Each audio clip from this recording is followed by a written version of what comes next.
Ladies and gentlemen, for the opening of the EU-Ukraine Investment Conference, I would like to invite to the stage Marta Kos, European Commissioner for Enlargement, to give her opening keynote speech.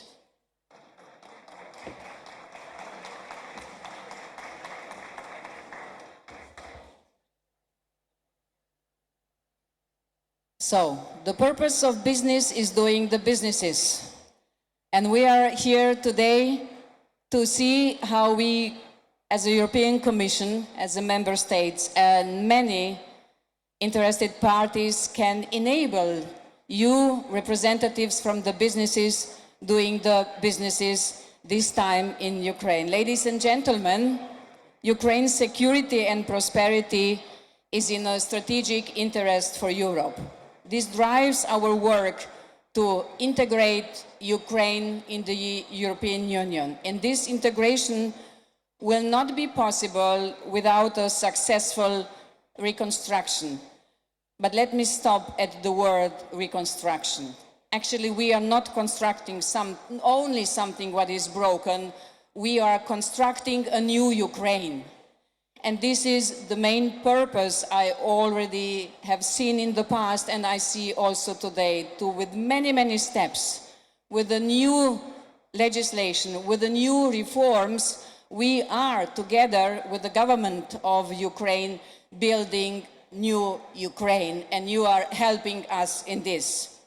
And to turn Ukraine into a modern, well-functioning and innovative market economy based on the rule of law, underpinned by strong democratic institutions. And the public sector can provide the right conditions, the right incentives, and the right reforms to successfully rebuild and new build Ukraine. But turning our support into recovery and growth, we need you. We need the private sector. To mobilize more private investments, we are reforming Ukraine. Last week, the European Commission published its annual enlargement reports, which is a kind of evaluation how our candidate states are doing, what they are doing good, and what is still needed to be done. And this report confirms Ukraine's tangible progress despite the war. The Ukrainian government and people have shown extraordinary determination in advancing on their European path. But our report also makes clear that much remains to be done. We have made concrete recommendations in this report to accelerate reforms in Ukraine, starting with the strengthening of the rule of law, administrative and public reform, and above all, the fight against corruption. Especially in anti-corruption, we see that some of our first reforms are being tested. What matters and what truly sets countries apart is how firmly they act when it happens. And it happens nearly everywhere in Europe. And here again, we see encouraging signs. Recent developments in Ukraine show that the reforms work when institutions are allowed to act independently and follow due process. This demonstrates both the scale of the challenge and the strength of Ukrainians' ongoing reform effect. And this goes from prevention, such as good governance and strong supervisory board in state-owned enterprises, to enforcement, independent anti-corruption institutions, clear mandates, and a strong independent judiciary. And this also calls for changing the political culture. I want to stress that, you can have the best laws to fight the corruption if the laws are not implemented. And if the citizens are accepting the corruption as something very normal, then no law will help you. And what we have experienced in the last day are changes of the political culture in Ukraine. Meaning the reforms are foundation for the future of Ukraine, but they must be matched with resources. And just today, Our European Commission, and I'm very happy to tell you the news, has stepped up budget support with close to 6 billion euro for Ukraine. You know, this is 6,000 million. And with these disbursements, the EU's total support since the start of Russia's war of aggression now stands at nearly 184 billion, confirming that the European Union is Ukraine's largest and most reliable donor.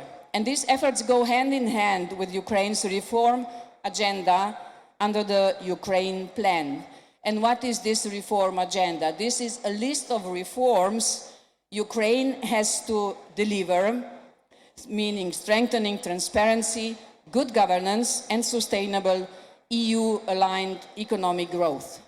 Through the Ukraine investment framework, we are using public funds to mobilize additional private capital for recovery and reconstruction. These tools provide de-risking mechanisms and targeted grants to unleash investments across sector. We have just seen signing the papers with the 2 companies from Europe which will invest in the energy sector in Ukraine. And this framework is now being opened to industries that reinforce Ukraine's resilience and also defense capabilities. From now on, EU financing tools will not only support energy, infrastructure and other areas of reconstruction, but also help ramp up production capabilities for companies active in dual-use technologies. So this is the news, and this includes areas such as drone production, communications, navigation systems, and advanced metallurgy. And these are crucial not only for Ukraine's defense and civil resilience, but also for Europe's security and our own industrial strength. Both EU-based and Ukrainian companies will be able to scale up, innovate, and create skilled jobs in these strategic sectors. Today's conference demonstrates how much progress we have already made together. Under the Ukraine investment framework last month, EU member states have approved 722 million euro in new investment programs, expected to generate about 2 billion of additional investment in Ukraine. These new programs will support key sectors, from infrastructure and energy to healthcare, logistics, and agriculture. Our approach is to use public funding to unlock as much as private investments as possible. A good example is the European Flagship Fund for the Reconstruction of Ukraine, a European equity fund designed, and this is for the first time in the history of the European Union, to bring together public and private investors in a joint effort to finance large-scale reconstruction or construction projects. The initiative builds on the momentum of the Ukraine Recovery Conference held in Rome last summer, which helped shape the fund's design and investor engagement process. Financial institutions representing the anchor investors are now progressing with the establishment of a fund, a crucial step towards mobilizing additional private capital and fostering long-term partnerships between European investors and Ukrainian enterprises. And this will also help build pan-European value chains.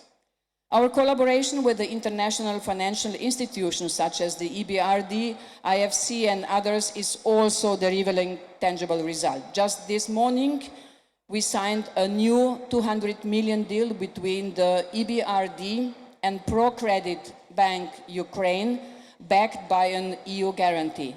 And this agreement will unlock new lending for small and medium-sized enterprises across sectors such as agriculture, manufacturing, trade, transport, and logistics. We are also seeing concrete results from the call for expressions of interest launched during this conference one year ago. Over 100 companies applied in the first round, and today several of them have signing and will be signed preliminary agreements with our partner institutions.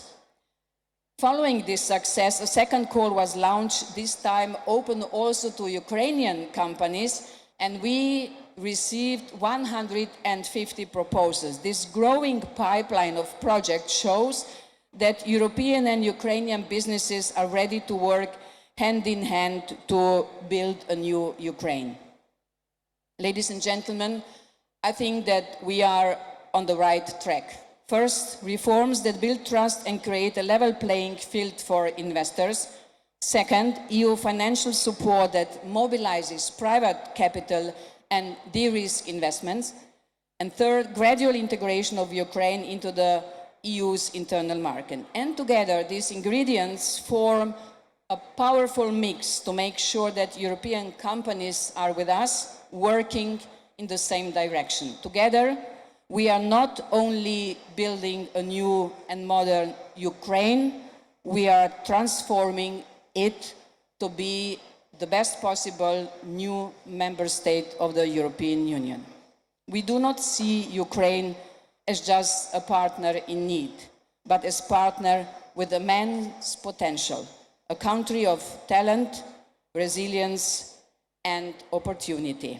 And we see Ukraine as a future EU member state. And let's work on this future together.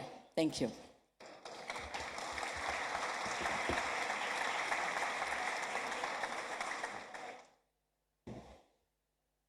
Next, I would like to invite to the stage for his keynote address, Minister Taras Kachka, Deputy Prime Minister of Ukraine for European and Euro-Atlantic integration.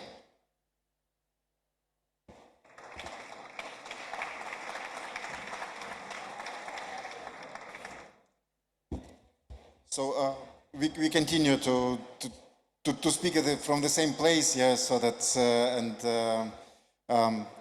first of all, it's difficult to say something new because we are in full coherence and full mutual support with European Commission in the area of reforms and in the investment dimension as well. So I would like to have just several comments. First and foremost, I think that usually when we are talking about reforms, this is something very abstract. You are talking about laws, concepts, and something else. But then it becomes, these things are extremely real. So that's we have a lot of good examples of how we improve the regulatory environment in Ukraine, so that we can use almost any topics. And I believe that we are successful through the years, yeah? So that because you see the fruits of your work in years. So that I usually like the example of energy, that's the more than decades of reform brought us closer to EU market, so that we really integrated a lot in this market technically, legally, and we are very close to the full market coupling of Ukrainian energy market and EU energy market. What it brought us? More resilience, because we can rely on EU in emergency supply of electricity or gas that is urgently needed this winter, especially this winter when Russian damages are becoming more and more systemic. But at the same time, it encourages investments. These reforms open big market for investments that are made in Ukraine. So in renewables, different types of storages, renewables, different type of renewables, and it is really good encouragement for investments when you invest into structural changes in Ukraine. The same is with rule of law. When I report on rule of law, it's getting more and more interesting when you repeatedly show the figures, how the institutions are working, but these institutions have boring titles like High Council of Judges or High Qualification Commission of Judges, who is like testing candidates to the judges, etc., etc. And statistics that this year we have really good operation of these institutions and selecting really like a lot of judges, yeah, so that we have really hundreds candidates participating in the competitions. It means that to be judge in Ukraine is really a good way of making legal career, and people are really like to go through all the tough selection procedures in order to be selected as an integral new judge, and that will help normal function of business.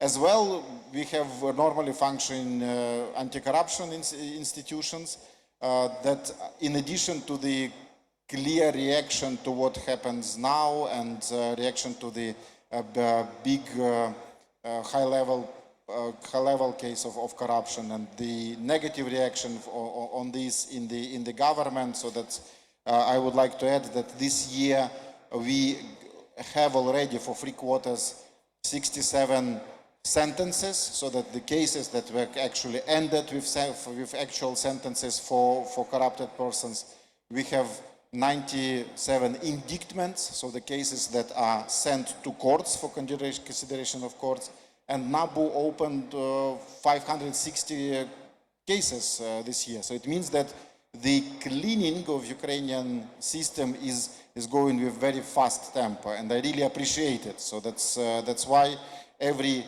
bad news is also good news for me. It means that this institution works, and we will really have better governance in Ukrainian government, and this is something what we are fighting for in our defense against Russian aggression.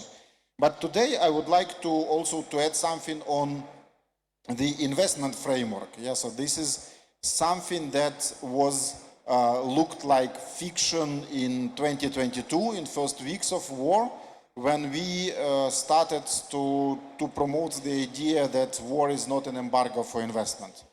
So for us, for Ukraine, it was a very big emotional support that business community said that indeed we believe in victory of Ukraine, we are interested in investment in Ukraine, and this was a very big promise of support in business dimension. But after 3 years of really tough and complex work with all stakeholders, we developed so that we shifted from the big promise into reality. And what Commissioner Kos mentioned about the function of investment framework indicates that we work in different dimensions, in government to government, or let's say public entity agreements in support of public investments in infrastructure, that where Ukraine Investment Facility is really strong together with IFC. We have as well the initiative or flagship fund for reconstruction of Ukraine about private equity. And this topic also started as an idea, now is very practical, and we hope it will be as well encourage private investments in Ukraine. And it is so efficient that we also consider to make contribution to it as a government. But for us, what is important is that it really has really good partners in this initiative. And of course, the mitigation of risks, yeah, insurance against military risks. I think for last 3 years, we resumed the operation of all the universe of war insurance risks. So that's starting from very classical instruments like World Bank MIGA agency, but what is more important, all national export credit agencies, they developed a lot of instruments to help companies to invest in Ukraine. So Polish Kukie and many other, let's say, sisters and brothers of Polish Kukie in all member states of the European Union and worldwide are insuring the projects in Ukraine and de-risking them and helping also supply of CAPEX, so equipment to Ukraine. And I think that there will be more instruments of these kinds, providing a lot of, let's say, full portfolio of possibilities for de-risking against military risk that will allow investments be real today. And today we had a breakfast and you saw the signing of memorandums with companies who are implementing really big projects in Ukraine, thanks to support of the European Union and member states. So this is just another evidence that we have a lot to discuss during panels, but also on the stands. So this event is timely, useful, and interesting for all of us. Thank you.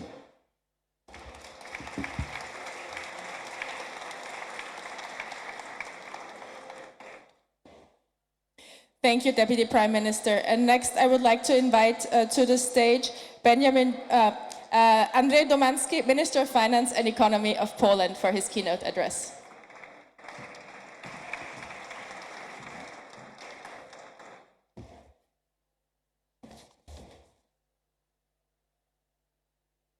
Good morning. It's really great to be here with you today.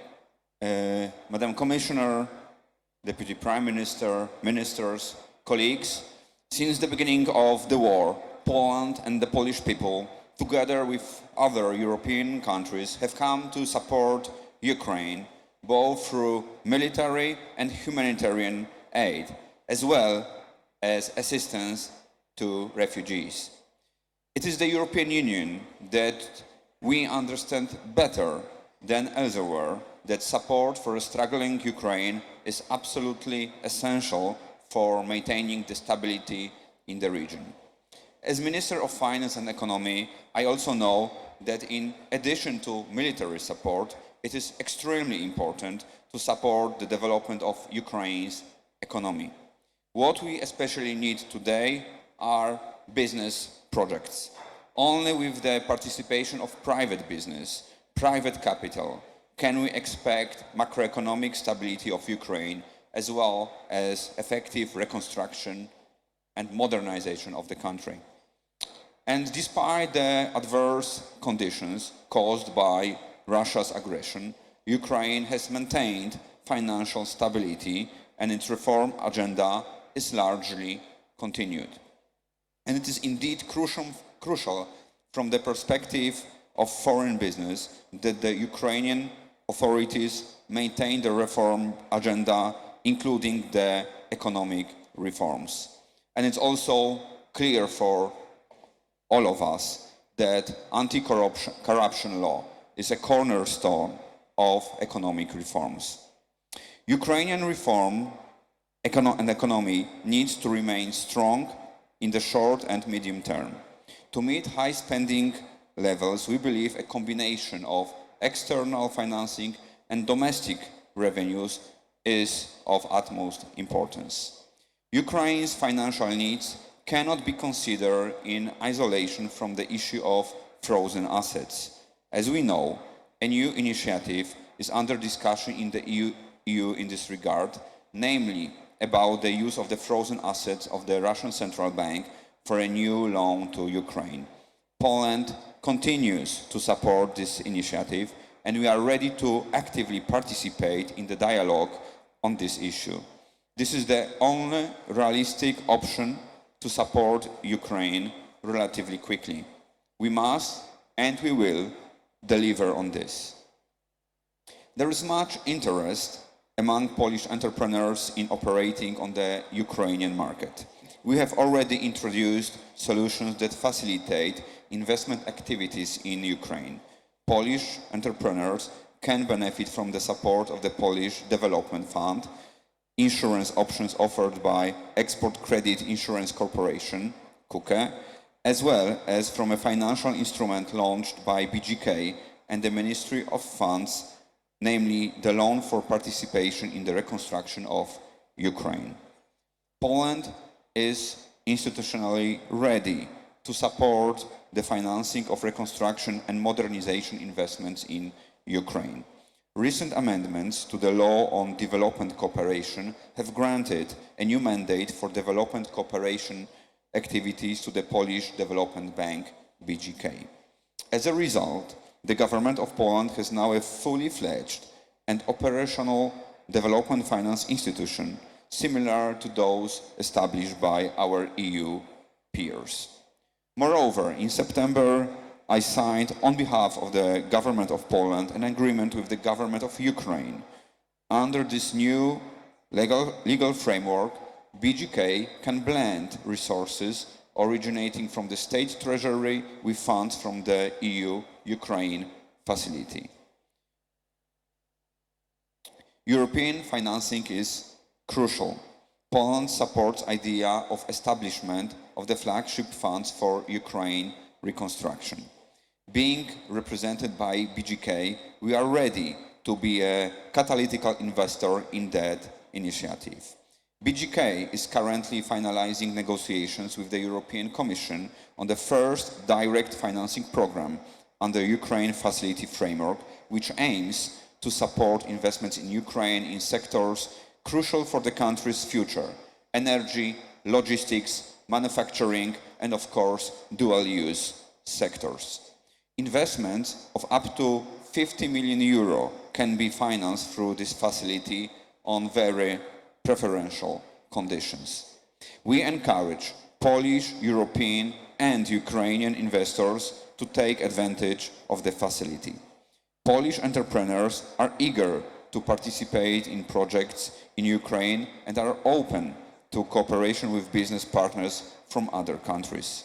We are ready to cooperate with partners from the European Union, United States, Canada, Japan, and Korea who are engaged in assisting Ukraine and contributing to its reconstruction. Together, through joint international projects and by making full use of the available instruments and opportunities, we can effectively accelerate Ukraine's recovery and help secure a prosperous and resilient future for the entire region. Thank you.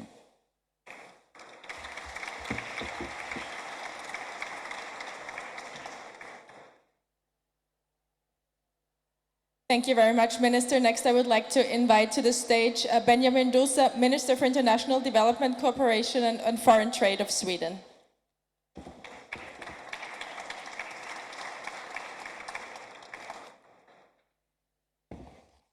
Ladies and gentlemen, dear colleagues, I'm very pleased to join you here today.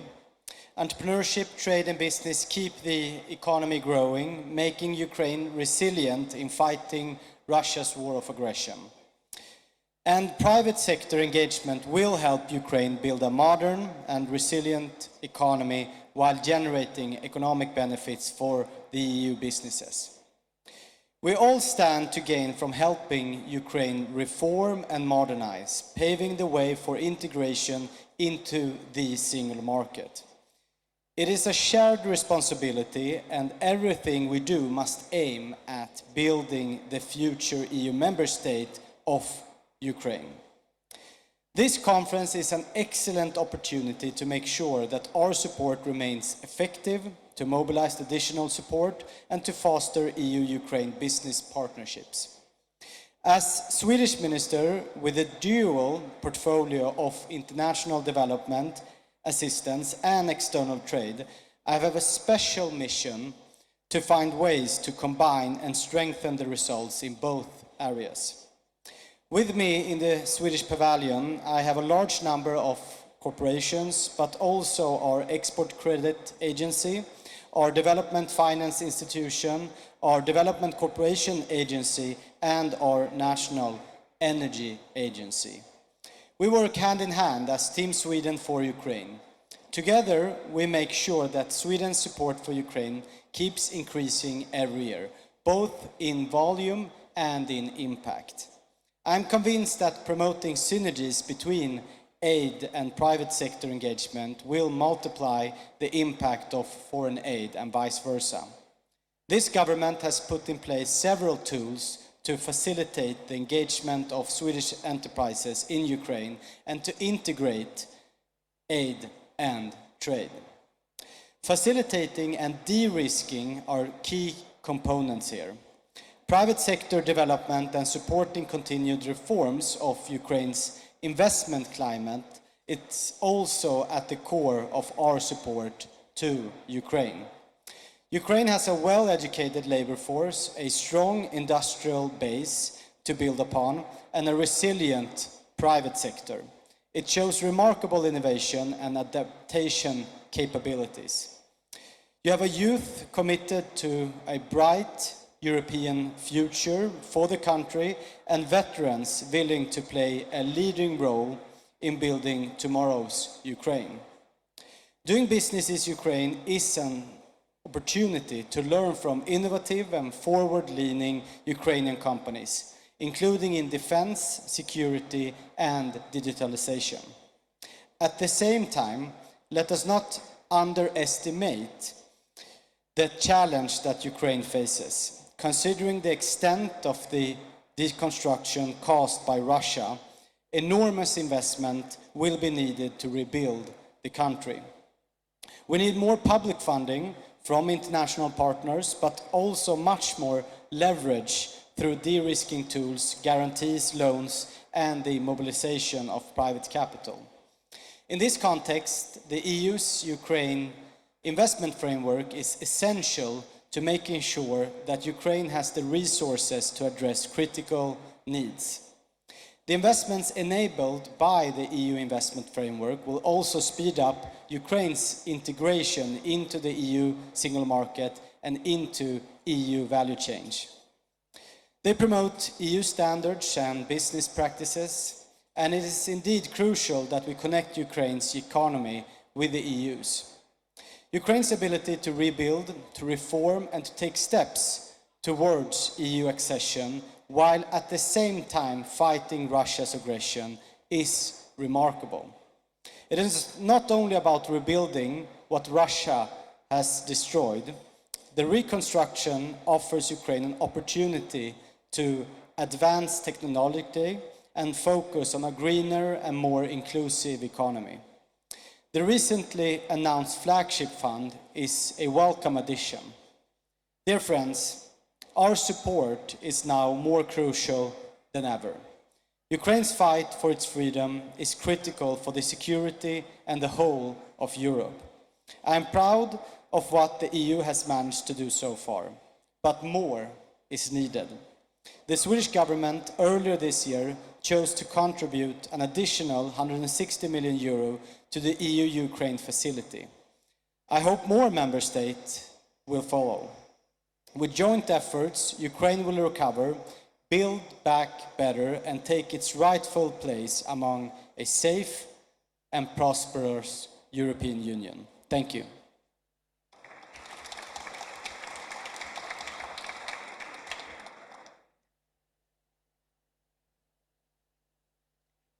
Thank you very much. Next, I would like to invite to the stage Mr. Erkki Keldo, Minister of Economy and Industry of Estonia.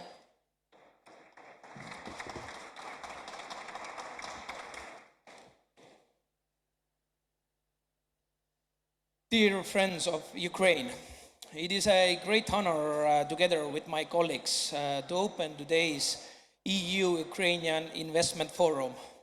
We gather here not just to invest in infrastructure and different development projects. We gather here to invest in freedom, democracy, and the shared future of secure Europe. Estonia is one of the largest supporters of Ukraine per capita. Since 2006, Ukraine has been priority country for Estonian development cooperation.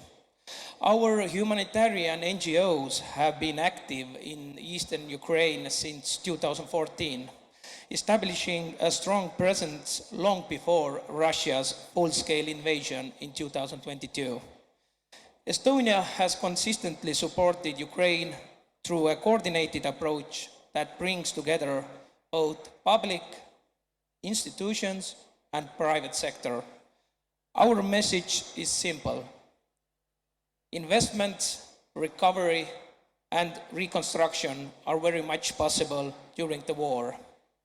In May of 2022, Estonia responded to President Zelensky's call to offer assistance over focus regions. We are cooperating with the Sotomor region, which borders Belarus and Kiev. The first official project that we carried out was the construction of a kindergarten in Ovruch. The project impact, however, extends beyond physical infrastructure. Our aim is to help to restore stability, confidence, and to secure the hope of a peaceful future. In cooperation with Olena Zelenskaya Foundation, Estonia provided support for building family-type houses, hosting Ukrainian children orphaned by the war. We are doing our best to encourage Estonian private sector investments and involvement in the Ukrainian market to support recovery and reconstruction, Ukrainian economy and employment, and therefore the war effort in general. Estonia has identified its business-focused sectors for reconstruction as following: ICT, cybersecurity, defense industry, education technologies, and energy. I'm also really glad to highlight some Estonian companies out from many, which are not only planning to invest to Ukraine on the future, but have already strong presence in Ukraine and who are also here today. For example, DefSec Intel Solution, they are developing and manufacturing mobile autonomous surveillance systems. The company has already a strong presence in Ukraine since 2022, including a factory. They're doing R&D hub there and maintenance facility. The company has established the Air Defense Tech Alliance for Ukraine and is currently working with the international partners and the Ukrainian industry to create a high technological park and manufacturing campus in Ukraine. Given the persistent drone threat from Russia, another example, Frankenburg Technologies, was in Kiev last week working with the Ukrainian Ministry of Defense to develop plans for protecting military positions, critical national infrastructure, and of course the civilian population that unfortunately Russia continues to target. The IS air drones, camera systems, and loitering munition launch platforms developed by Triot system engineers and manufactured in-house have proven themselves on the battlefield as high-end, capable, and reliable technologies. Since 2017, Triot's production development has continuously incorporated experience and lessons learned from Ukraine. Skeleton technologies. Supercapacitors are used in Ukraine in armored military vehicles. These supercapacitors help, specifically designed to help Ukrainian military vehicles for this harsh environment to start the engine when the temperatures are extremely cold or vehicles are stuck in mud. We all, and Ukraine, benefits when our cooperation is even wider. In collaboration with Ukrainian ministries, European partners, and Estonian universities, Estonia has helped to digitalize vocational training by introducing online learning platforms and digital tools to sustain learning despite the war. The current situation of Ukraine's energy infrastructure is dreadful. Estonia has contributed an additional funding to the Ukrainian Energy Support Fund. This support will help Ukrainian energy companies purchase spare parts and carry out essential repairs.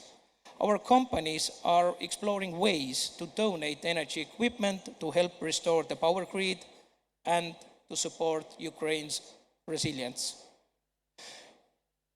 I'm proud to say that Ukraine can count on our continued support today, this winter, and for as long as it takes. At the same time, we are taking steps to limit Russia's revenue sources. Russia's frozen assets must be used to support Ukraine's recovery. These assets should not be returned until Ukraine has been fully compensated for the damage caused and its territorial integrity restored. Looking ahead, we fully support Ukraine's path towards the European Union and NATO, for which strengthening the rule of law and fighting corruption remains essential. Finally, I'm glad to say that Estonia is ready to host the Ukraine Reconstruction Conference in 2027. We would all like to see you in Tallinn. Slava Ukraini!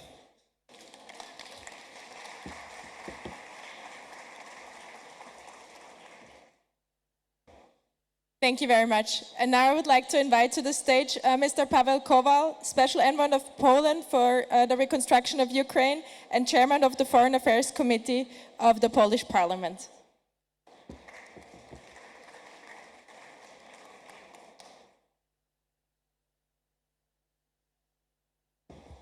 Good morning, ladies and gentlemen. And it's the time for that fundamental question, why we are in Warsaw today. Because we share the same values. Because we share the same priorities. We understand that security is one for all and all for one. Security, because all our debates are about security. Security cannot be divided. We share in Central Europe the same understanding of Russian policy against our countries. Consequently, we share the same priorities. What is the essence of Russian invasion against Ukraine? The essence is the revisionism. Revisionism through the war. What will be our answer? Our best answer is to plan the recovery. How to understand recovery? Recovery is in fact a few complementary minimum three complementary processes. Physical reconstruction, modernization, and integration. The social aspect of reconstruction is crucial for these three aspects and the future of our region. Let's concentrate a few minutes on the integration.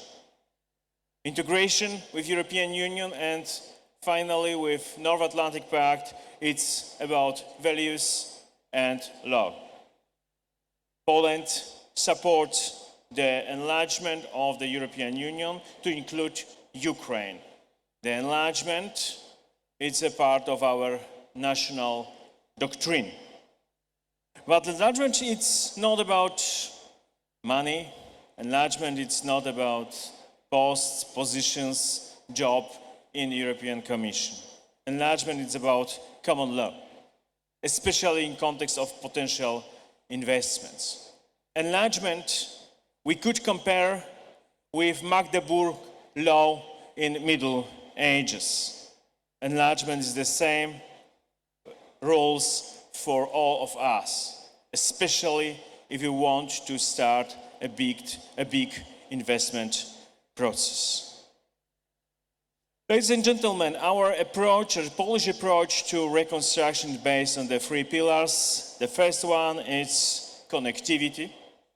It's our obligation to serve as a country, as a hub country for war, during the war, and also after the stop of Russian hostilities against Ukraine. The second element, it's export. The third is, of course, investment. I would like to underline two aspects of that investment processes. First one, it's of course energy. We met yesterday evening with a few of envoys for reconstruction of Ukraine, and the conclusion was very clear. Energy is priority. And second element, drones. We are observing the drones rush. It's a historical process. That process will change not only war, but also politics and economy. The double-use technologies should be also element, important element of our investments processes. Ladies and gentlemen, 30% of EU exports to Ukraine are Polish exports. Over 3,600 Polish companies operate in Ukraine. In fact, the conversation about the reconstruction of Ukraine is in fact a debate about the future of Europe. And once again, why we are in Warsaw today? Because from 2022, Poland has been a hub of support, because kind of humanitarian uprising, humanitarian rush to support the Ukrainians in 2022 and 2023, because Poland effectively support enlargement, because Poland wanted to be also a hub for reconstruction of Ukraine. Ukraine must succeed, because its success ensures lasting peace in Europe. In this spirit, ladies and gentlemen, we stand together ready to support Ukraine every step of the way. Let's be summarizing. For summarizing, it will be only thanks to European Commission and organizers that you appreciate that Polish role, and that you organizing every year that rebuilding conference in Warsaw.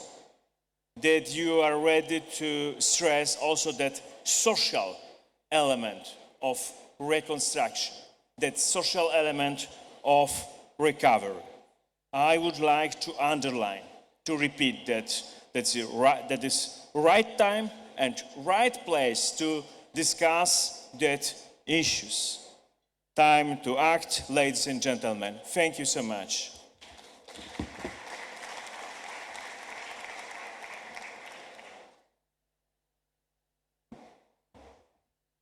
Thank you so much. This concludes our opening keynotes, and we now move on directly to our high-level panel.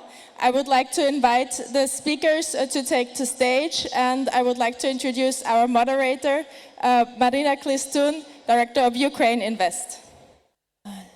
Dear guests, shall we start?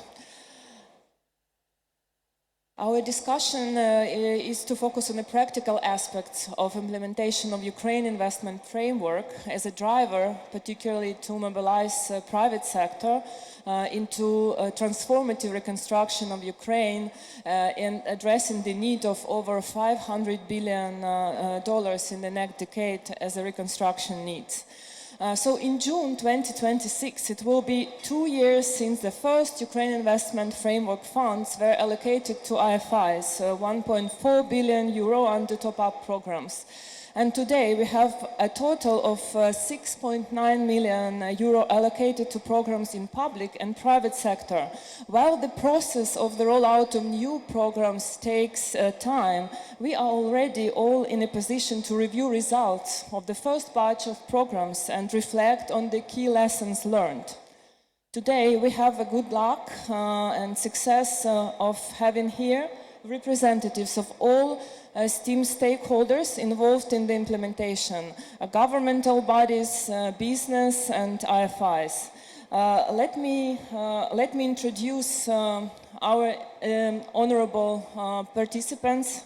Gerd-Jan Koopman, Director General for Enlargement and Eastern Neighborhood, European Commission. Ole Edberg Mikkelsen, Danish Special Representative for Private Partnerships with Ukraine.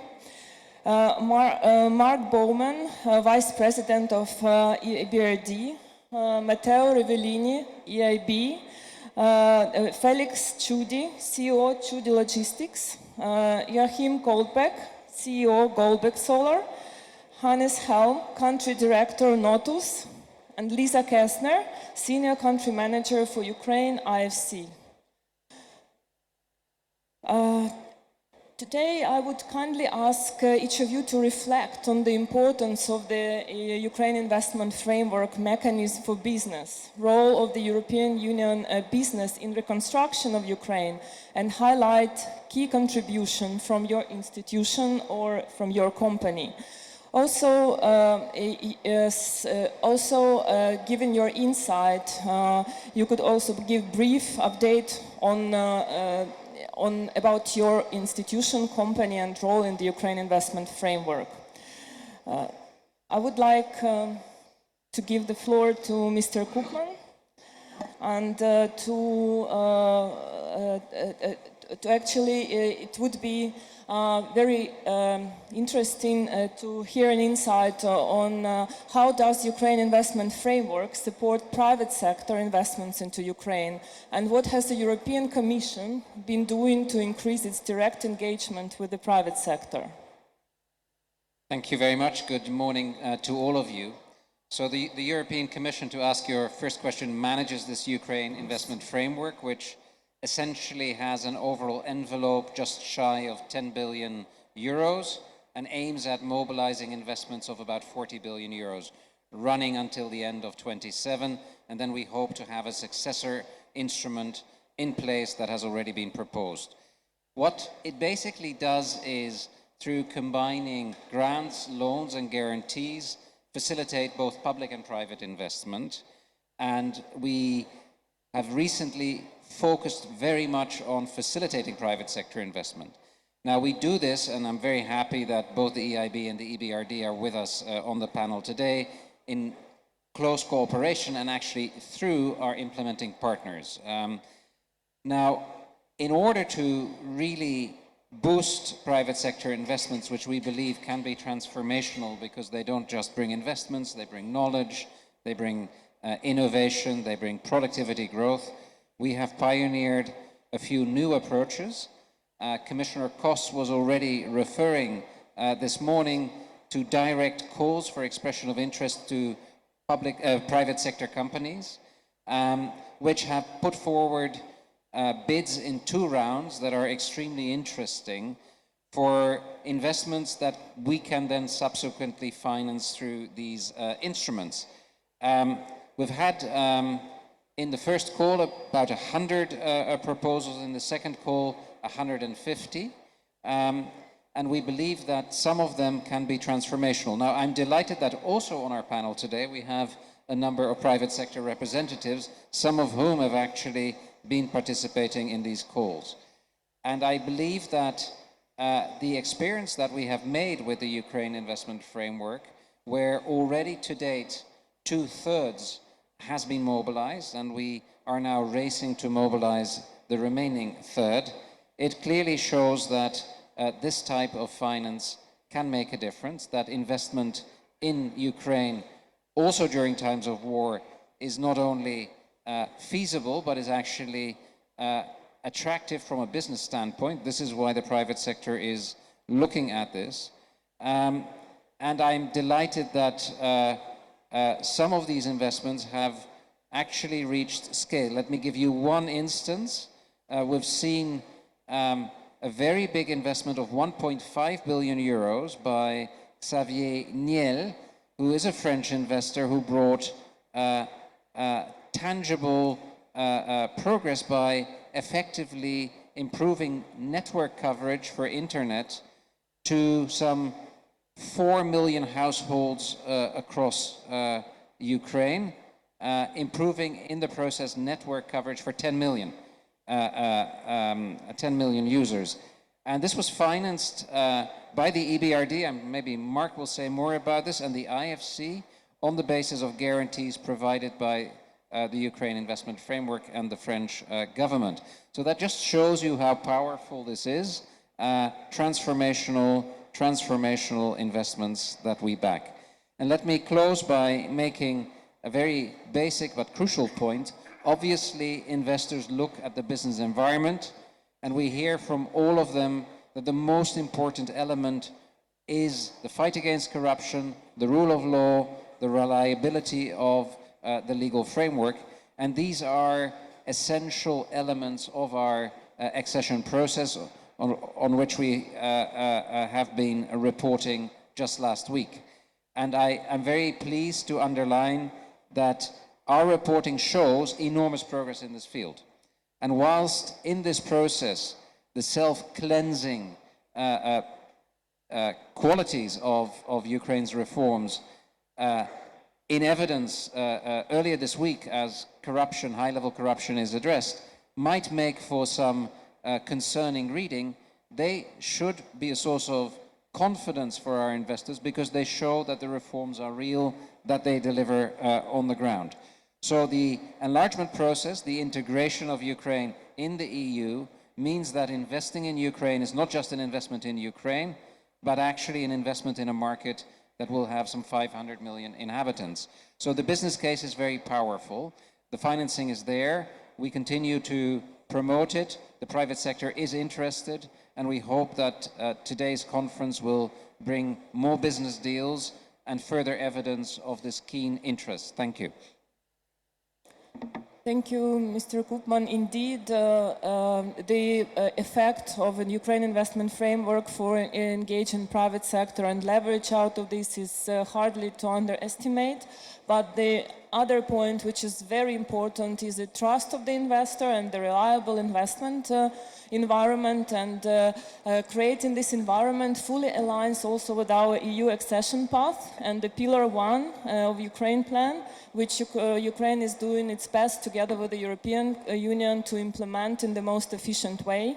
And now I want to pass the floor to Deputy Minister Marchak, and we would be glad to hear what reforms the government of Ukraine is doing to make Ukraine a more attractive investment destination, and which incentives are offered to investors.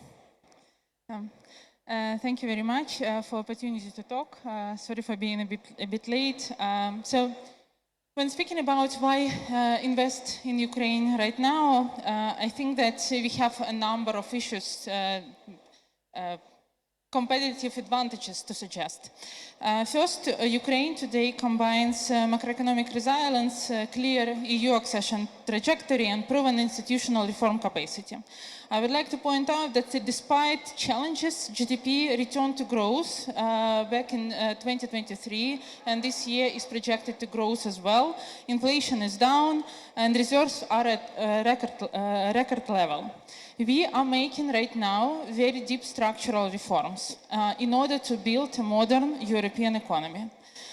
First, we are implementing the reform matrix, huge, very long list of reforms, together with our international partners, European Commission, IMF, World Bank, altogether 533 items of reforms if put together and tied to Ukraine facility and the EU accession.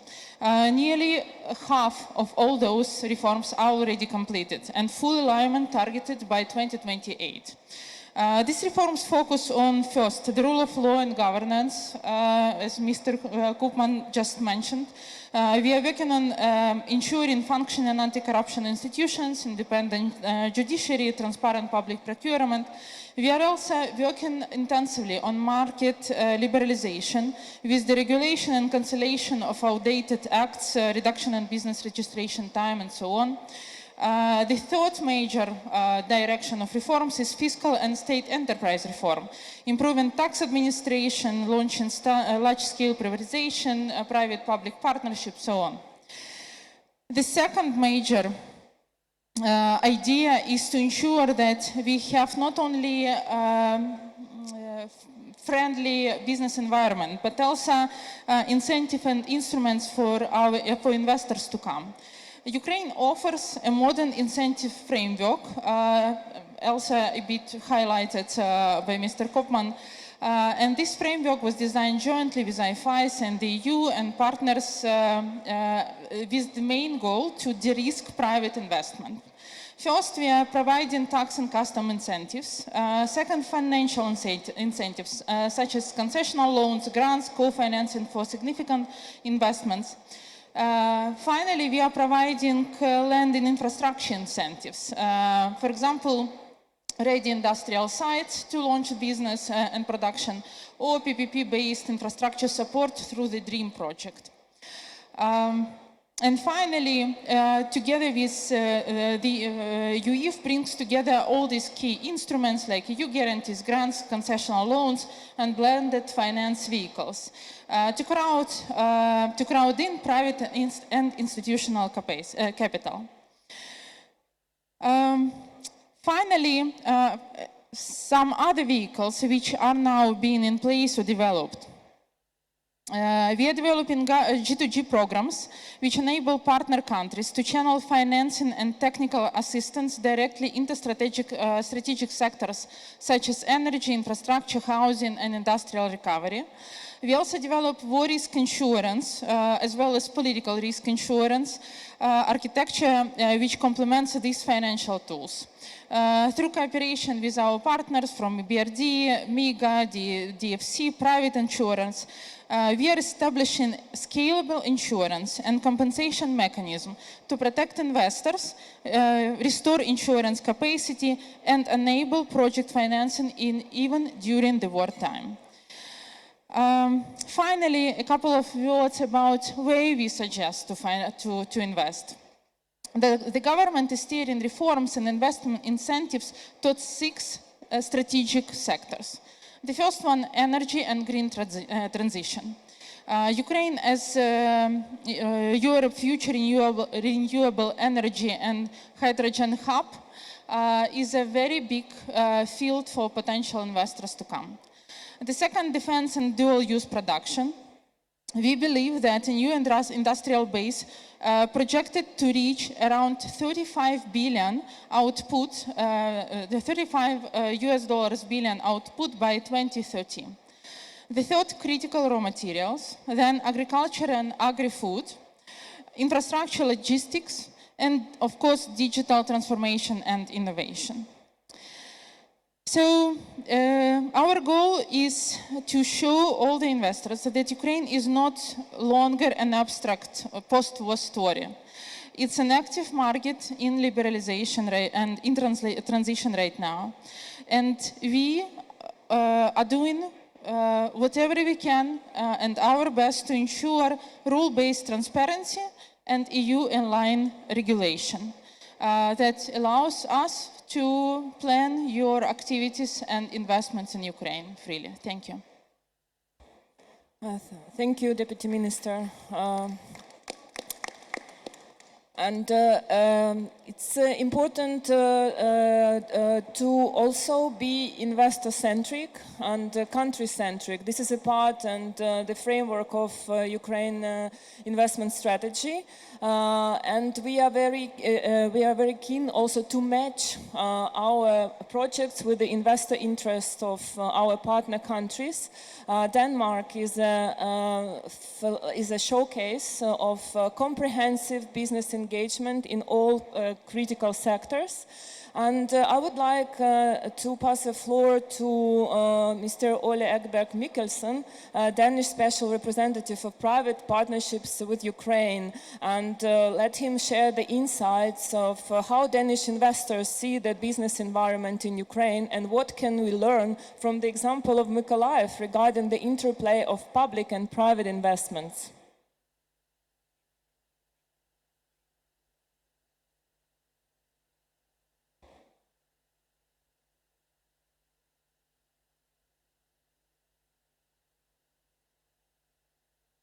Doesn't work?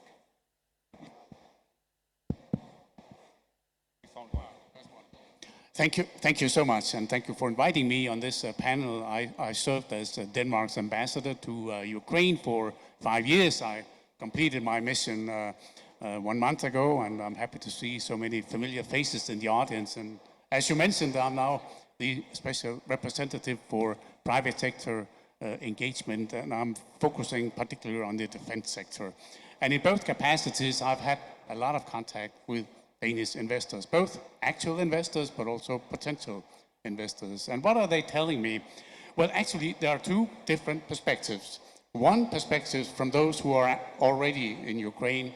In general, they are happy. There are about 100 Danish companies operating in Ukraine. Nobody pulled out after the full-scale Russian aggression, and there are even examples of investors who have invested during wartime. One of the biggest was the Carlsberg group that invested heavily in a new production line in 2023 in Kiev. And by far the biggest investment is actually in Mykolaiv province. That's the Tiligulska wind farm. This is the biggest wind farm in Eastern Europe. Once it has been completed, the wind turbines are from Vestas, and the Danish Investment and Export Credit Agency has guaranteed this investment. So those companies, they consider Ukraine to be a different, tough environment to operate, but they know how to do it. Now, those who are not in Ukraine, they are much more cautious. They're asking questions about the business environment, and especially the rule of law and corruption. Those are the two questions I'm always getting from potential investors. So I can only subscribe to what previous speakers have said about the importance of continuing the fight against corruption. That's probably the single most important parameter for attracting foreign investments. That is that foreign investors are reassured that the fight against corruption will continue. And as Deputy Prime Minister Kaczka said, sometimes bad news is good news, and in a way that's true. If there are bad news about corruption, if that's being addressed, then investors will feel reassured that this process is continuing. And Denmark is an ally in this process. I can assure you Denmark is implementing the European anti-corruption program called EUACI, which is basically supporting the independent anti-corruption institutions, and we will continue to do so, and we are proud to be Ukraine's ally in the fight against corruption. And then you mentioned Mykolaiv, and let me just dwell on that for a moment. You all know the proud southern city of Mykolaiv. It's also called the City of Heroes because that's where the Russians were stopped when they were on their way towards Odessa. We adopted Mykolaiv, not only the city, but the entire province for reconstruction back in 2022. And this is a sign that we don't believe in what some people are saying, that reconstruction can only start once there's peace. No, it has started already, and we've been fully engaged in Mykolaiv since 2022, when things were very difficult. It's only 40 kilometers from the front line, but still reconstruction and private sector investment is possible. We were facing one particular problem back in 2022 when this all started, because the private sector in Mykolaiv said, what can we do? How can we get started? Nobody will lend us any money. No foreign or Ukrainian lender will lend us any money because it's too risky. We are too close to the front line. So Denmark had to create in its own Ukraine fund a private sector window that makes it possible for our export credit agency and investment fund to issue guarantees even to companies operating close to the front line. And this is a key to reconstruction and recovery, because once the small communities get the jobs back, workers will come back, families will come back, and then a good circle is being started. So we have been working closely with the public sector, but also the private sector to get Mykolaiv back on its feet, and it's going well. So thank you very much again for inviting me, and I will be happy to take any questions you might have. Thank you. Thank you, Mr. Mikkelsen. It's indeed insightful to know how the frontline regions are being supported close to frontline, and how you are synchronized with also the governmental programs which are now being implemented to support the balanced development of those regions. And now I'd like to pass the word to Mark Bowman, Vice President of EBRD. We are interested to hear, if possible, which loans and other forms of support EBRD offers to private companies investing in Ukraine, and which promising projects European Commission's call for interest yielded. This is work, yeah.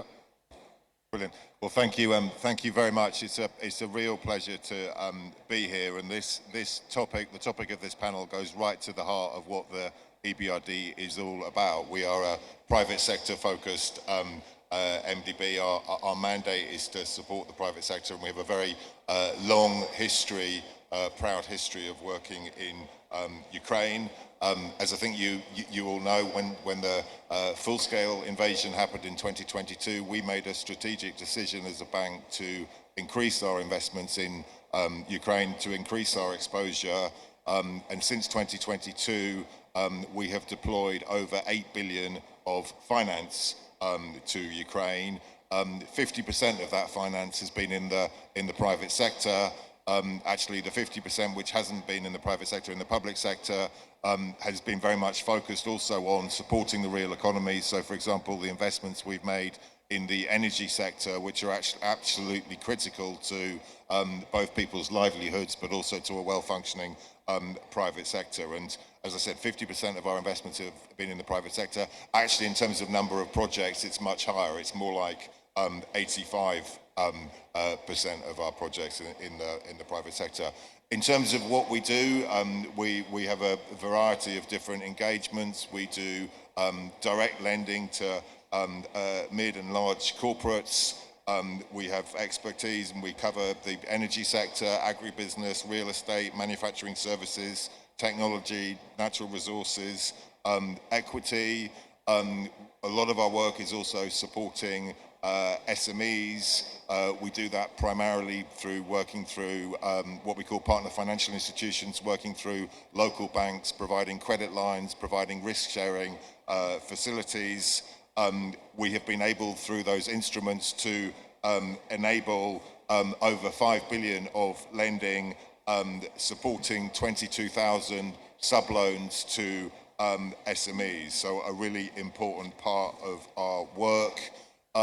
We also, beyond direct investments, we have worked on broader de-risking instruments. So, for example, the war initiative, war insurance initiative that we have supported, an initiative that we are currently working on along with IFC and World Bank in terms of supporting private sector energy, renewable energy, a support mechanism for private sector renewable energy. So a variety of products we deploy. I think the key point I want to make and the key message I want to give to this audience is that our key strength, our real strength, is our in-depth knowledge of Ukraine, our experience, the fact that we have a staff of 80 people, based both in Kyiv and in Warsaw, working full-time, staff that have a deep knowledge of Ukraine and the sectors we work in. And I guess my main message to this audience is that if you are a business interested in investing in Ukraine, please get in contact with us. We are very well represented at this conference today, and I know all of the team would welcome any discussions that any of you would like to have. Of course, our focus is on the private sector, but we work in partnership with donors. Gertjan had to go to another event, but we obviously have a very deep relationship with the EU and the Commission, providing critical support to de-risk projects, to leverage finance, the work that's been done through the Ukraine investment facility. Gertjan talked about the telecoms deal that we worked together with IFC on in the last few years, a really kind of critical deal.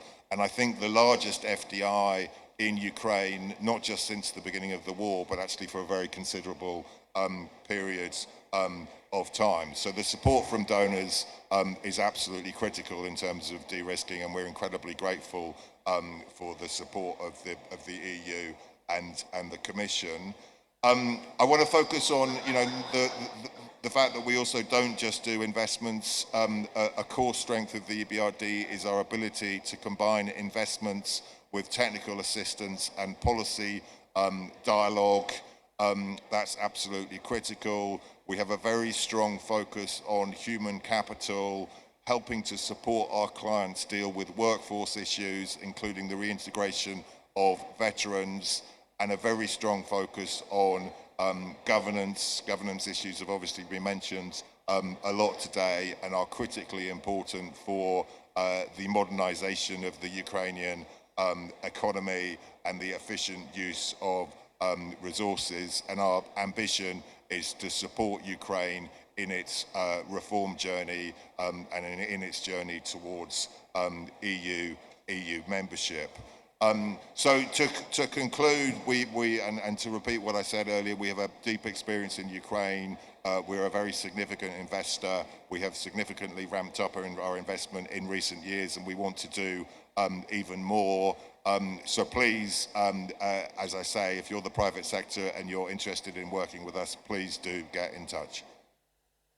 Thank you, Mr. Bowman. And it's appreciated the focus of EBRD on the private sector and your deep expertise in critical sectors of Ukraine economy, particularly agri, energy, infrastructure. And a really landmark product is insurance, which is facilitated for the logistical operations by EBRD. And very important that we all share the emphasis on de-risking and the contribution of EBRD to de-risk the FDI inflow to Ukraine for large investors. Having said that, I would like to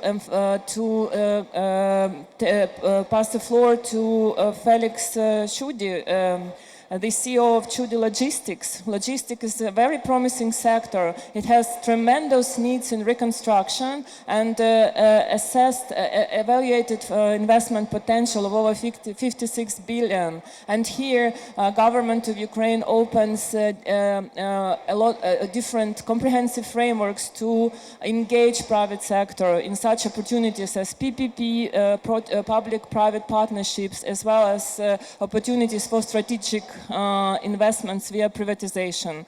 But here we would like to know about your strategy and vision for dry port logistics hub in Western Ukraine and your experience in developing and financing the project. Thank you very much. Chudi Logistics is focusing on container transportation and what we call door-to-door project transportation, high and heavy units. Logistics is absolutely key to success in war, but also in peace. And it's really the glue which makes things happen and stick together. So when looking at the situation in Ukraine, we thought we will have to, and we want to do something as well. And we were looking for a partner, and we found a partner in Mr. Alex Geller, who, Ukrainian-American, who after 40 years returned to use his skills as a developer in Kovel in northwest Ukraine. Kovel is a city which is the meeting point between the narrow gauge European railway and the broad gauge Ukrainian railway. And of course, it's 65 kilometers from the Polish border, so it's an ideal situation in order to develop a efficient logistics hub from the northern Europe or from the ports of the Polish Baltic ports into Ukraine, of course, out of Ukraine. The project has been supported by the NORAD, the Norwegian Aid Agency, under the Norwegian Nansen program to establish the feasibility study. And we are not as far as some other companies or projects with windmills and so on. We have just finalized a very successful feasibility study. It shows that a container terminal will be important. Additional container terminals will be important because Ukraine has very low grade or degree of containerization, as low as 2-3% versus Europe at 30-40%. Of course, it's also something to do with the composition of the cargoes of the country. We also want to establish a Class A warehousing and a grain/agricultural product terminal served by railway to the north. So that is where we are, and we are now finalized the feasibility study. Of course, we are in the process where we are intensifying our discussions with the IFIs, the international finance institutions. Of course, I'm lucky to sit next to two of them here, but maybe we'll start just after this meeting. And of course, what we are observing, and I think it's not only us observing that, is that, of course, the requirements and the boxes to tick for a normal financing project is huge and very long, and it takes a long time. And nowadays, speed is really of essence. And we hope that the EU-Ukrainian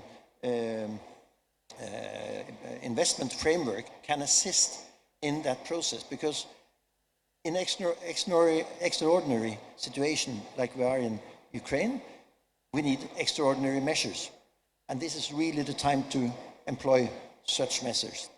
And that is very, very important to get from the stage of a successful feasibility study. We know this will work, this is good, and we're talking about great large investments. And of course, that needs to be raised with partners, equity, and finance.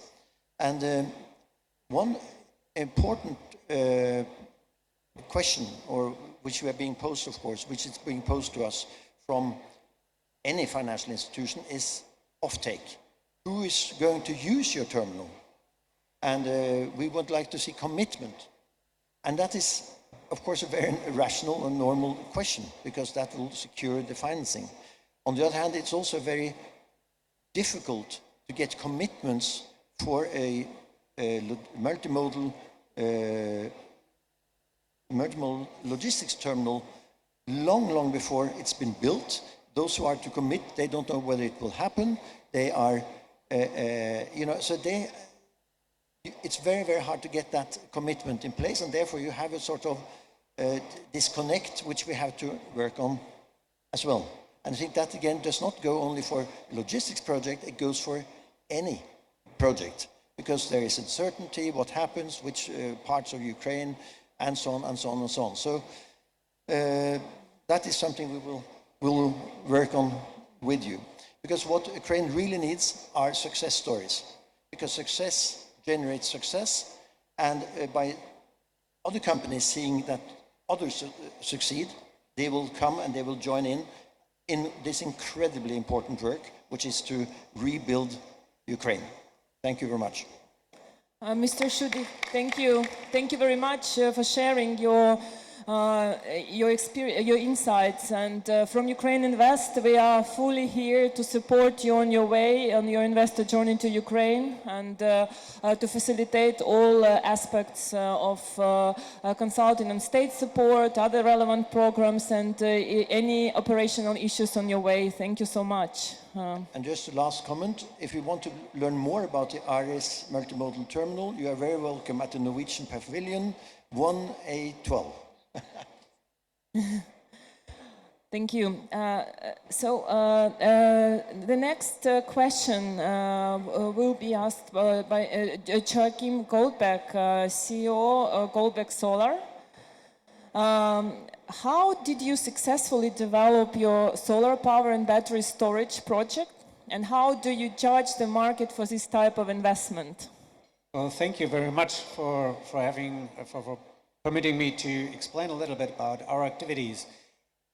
First, a little bit about our company. We are an EPC and project developer for photovoltaics and battery systems.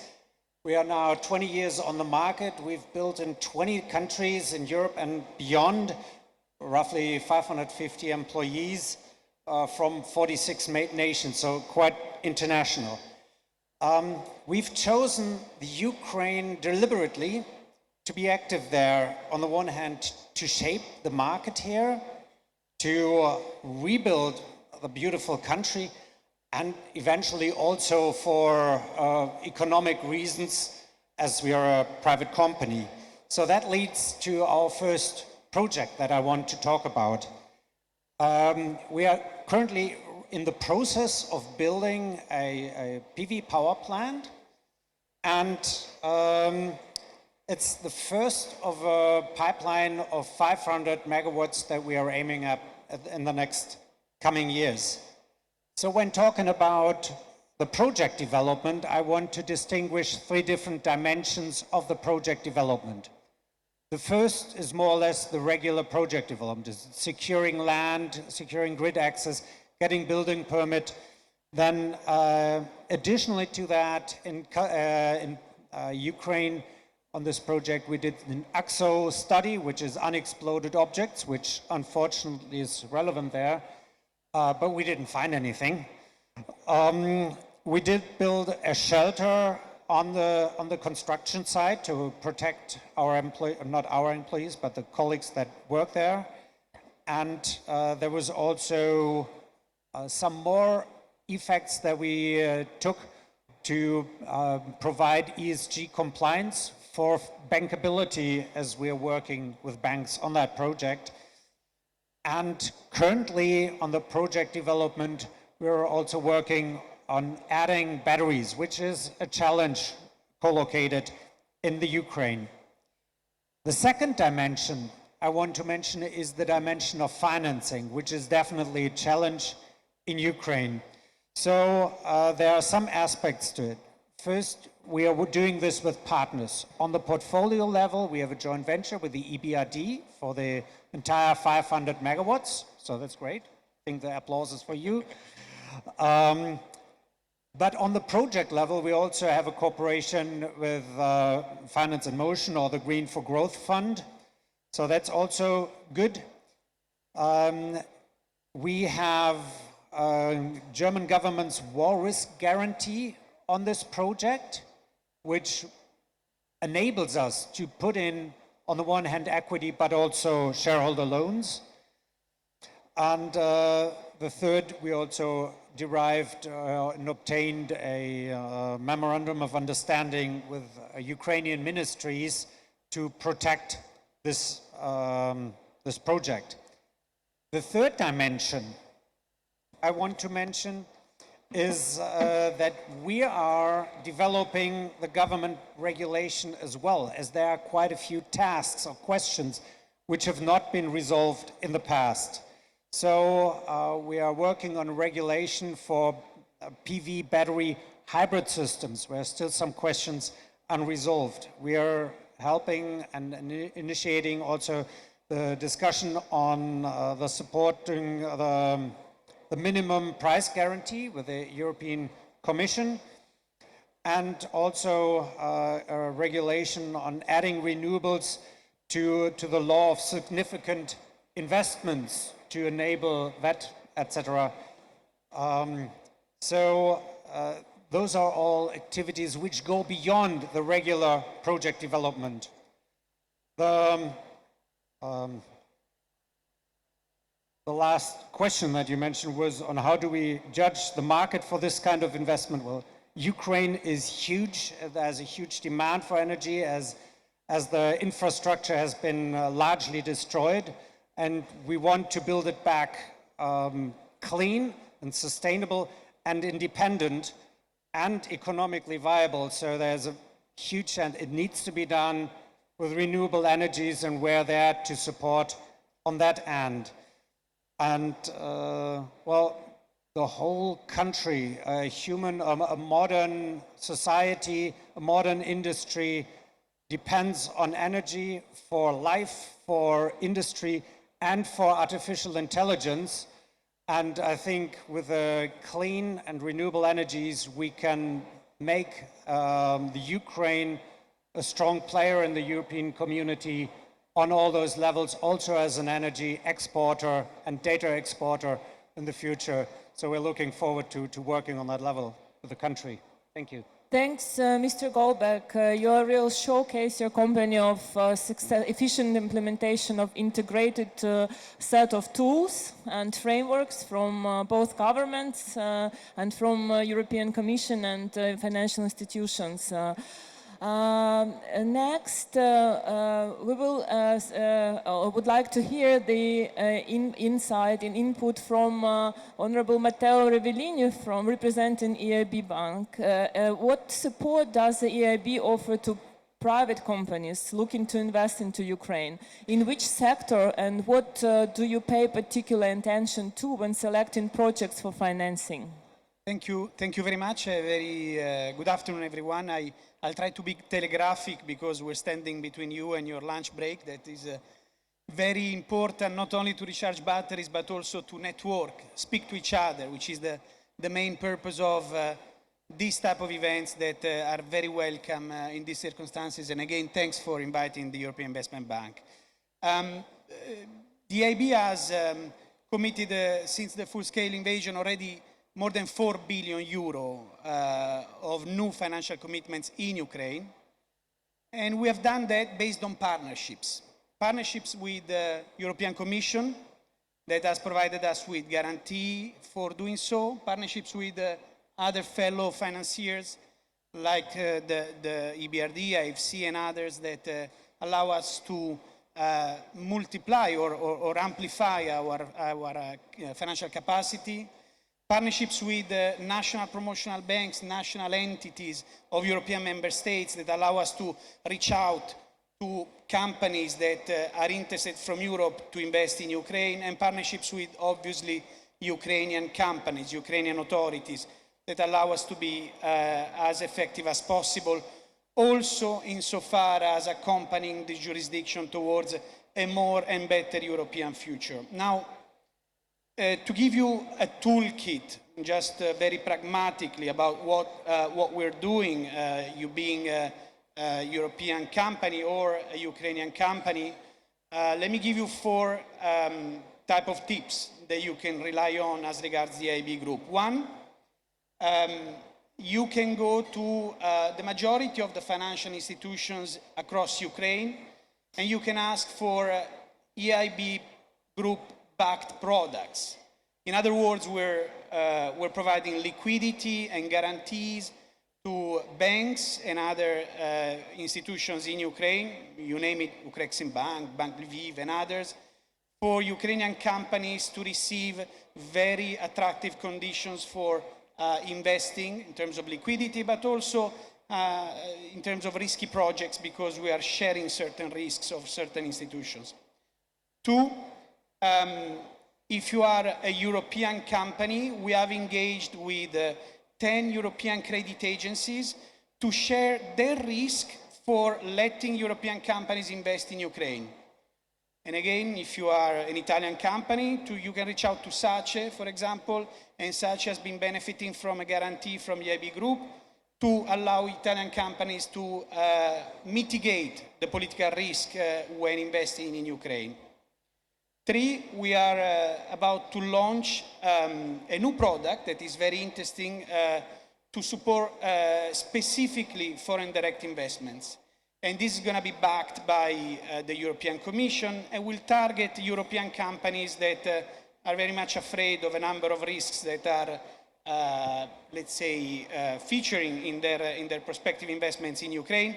And together with European credit agencies, we will be able to mitigate entirely the political risk for these companies to invest in Ukraine. And we will also have a window to support Ukrainian companies that are basically supplied by European companies. 4th, we are supporting the venture capital and private equity space to further amplify, further maximize the outreach for, let's say, companies that need seed funding to start up and so on and so forth. And we're happy to observe the development of the flagship fund that was announced in Rome at URC, where we are the cornerstone investors, and once again, together with other national promotional banks of European Union, again to maximize the European, let's say, footprint into the future of the jurisdiction of Ukraine. All this to say that we are the Bank of the European Union. We are very clear in mind the European future of Ukraine, because I think the free, democratic, independent European Ukraine in the future has a lot to do also with the European Union, which is our house. Thank you very much. Thank you, Mr. Revellini. You have a real, the greatest contribution of 4 billion to Ukraine, and also such an important initiatives to support private sector for accessing to capital, the preparing projects and de-risking. This program with ECAS as well as FDI support is a significant way forward towards achieving our goals to attract large-scale FDI to Ukraine and develop SME and value chains. Thank you. The next intervention would be desired from Hannes Helm, Country Director for Notus. Please tell us about your wind power project submitted under the Commission's call for expression of interest in spring, which is on track to receive financing from the Commission's IFI partners. What advice do you have for businesses applying to EU-backed financing? Yes, thank you very much for the invitation and the possibility to speak here. I'll start with one brief introduction of Notus Energy. My name is Hannes Helm. I'm the country director for Ukraine, and Notus Energy is the developer of wind, solar and BESS projects, very similar to Goldbeck, just that we additionally do wind. And it was also established about 20 years ago in 2001 by Heiner Rüger, who can't be here, unfortunately. And we entered the Ukrainian market in 2019. Personally, I'm engaged in Ukraine since 2020. And yes, we have developed since then a pipeline of projects in different stages. We have late stage projects that we would like to implement already next year. And we applied with 2 projects under the call for expression from the EU Commission amounting to 180 megawatts. And why this is so crucial for us? Honestly speaking, the past 5 years have been it has been a roller coaster ride and a bumpy road. And I cannot overstate the importance of the Ukraine investment framework, because it adds the additionality that we need in order to implement such projects of this scale. And another thing is that I can hardly think of any framework that could be more impactful. For example, we are with our 180 megawatts that we want to install in the Odessa Oblast, we'll add additional capacity to an electricity deficit area, and we will supply electricity to roughly 180,000 households, and we will create an investment volume of more than 330 million euros. So this is all very substantial and it's very concrete. That's why I cannot overstate the importance of this mechanism, and I'm very thankful that this is in place. Yes, having said that, there are some, let's say, I think, potential solutions to scale renewable energies even further in Ukraine. Some of them have been mentioned. It was very interesting for me to learn from Felix also that offtake is a very crucial thing also in logistics. Also in electricity, I would say this is one of the main triggers, that we have a stabilized electricity price. And here I also very much welcome the initiative from EBRD to implement the URMM. Actually, I don't know the full word, but it's a stabilizing price mechanism who guarantees a certain minimum price. And this is also very much welcomed. My hope is that EBRD will be able to stick to the timeline. My information is that the first auction shall take place next year, I think in the Q3, Q2, Q3 next year. This would be a very good signal. And yes, I think with this I would like to close and pass the floor to the last speaker. Thank you, Hannes. Thank you. It's indeed great to hear the socio-economic impact of your project, as well as its addiction to the Odessa region as a southern important region of Ukraine, and the support of EBRD and European Commission and other IFIs in developing de-risking mechanisms to ensure offtake. Let me pass the floor to Honorable Lisa Kessner. And please, Elisa, give us outlook of how IFC support companies on the path to project financing, and also give us a bit motivation. Which successful projects in the IFC pipeline would you like to highlight as an inspiration to potential investors? Thank you, Marina, and it's a real pleasure to be here. I think it's very fitting that on this panel and in this room we have so much representation of private sector. IFC did a study a couple years ago looking at the reconstruction needs of Ukraine on the back of the analysis done by other partners that showed that the reconstruction needs for Ukraine in the next 10 years would be more than $500 billion. But looking at each sector, IFC and our World Bank colleagues estimated that a third of that could be financed by the private sector. So I think the answer to Ukraine's reconstruction needs are very much represented by the private partners on this panel and in the room. I did want to maybe, in the interest of time, just give two examples of what I see emerging in IFC's pipeline that will contribute to this reconstruction. The first relates to infrastructure. So I think the NJJ Telecom deal has already been mentioned a couple times, so I won't go back to that one. But of course, communication is very important to Ukraine's reconstruction and its future. I think the news of the day is the signature we just had with Notice about an hour ago now, together with EBRD, which represents the fact that we are seeing many more opportunities now to invest in Ukraine's infrastructure now, not to wait for the hostilities to cease, but to be able to invest even now. So we do look forward to that engagement with Notice. That is one of 3 transactions we're looking at currently in the renewable energy sector.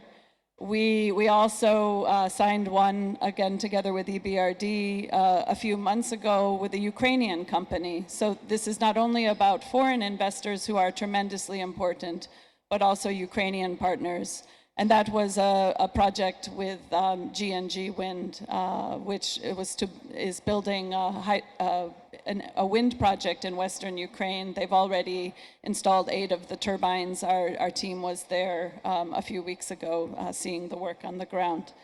So I think the ability to finance infrastructure even during active hostility is something that we're very pleased about, and we would like to keep doing more, potentially logistics, let's see. The second direction I wanted to mention was our ability now to do more in equity. So I think many of you will be familiar with the early equity fund.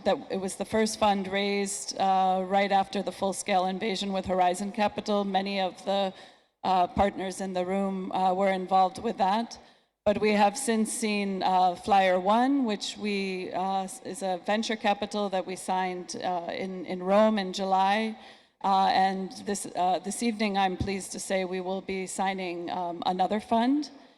This is very much thanks to our partnership with the EC through the Ukraine Investment Framework, where we have recently concluded an agreement with the EC to provide guarantees also for equity investments, which is actually a first for IFC globally, and I think should open the door for more equity investment, which I'm sure you can all appreciate is a really critical piece in Ukraine's reconstruction. It cannot all be done through debt. So let me just conclude with 2 points, 2 additional points. The first is that we are very much open for business. I'm proud to say that we have financed $2.7 billion in Ukraine's private sector since the full-scale invasion. This is a magnitude which exceeds our pre-22 levels by 3 or 4 times. We also can provide advisory support to businesses that might be looking at Ukraine. And we have a rather large team here in Warsaw, so if you're interested to talk to any of our specialists in a specific industry, we can introduce you. And then the second thing, final thing, I would be very remiss if I didn't acknowledge our partners. We benefit from support from 8 partners by now. where the EC, who is hosting our panel and this event today, is the largest partner, who's pushing us to do new things, for example, the guarantee for equity. And we see this as a really great way to leverage public funds, because for every euro of public support that we're using in our de-risking, we're getting 3 to 7 times of our own capital and or the capital of private partners. So thanks very much, Marina, and a real pleasure to be here today.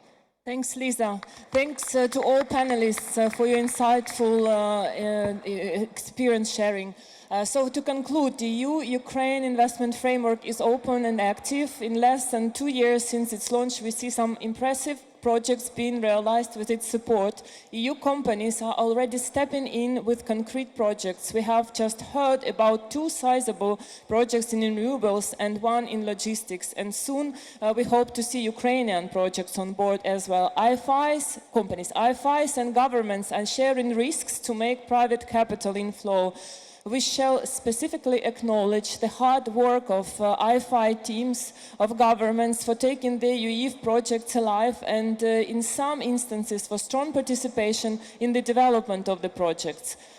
Thanks again. It's time to invest in Ukraine. Thanks to everyone who's already working and investing to Ukraine. Thank you.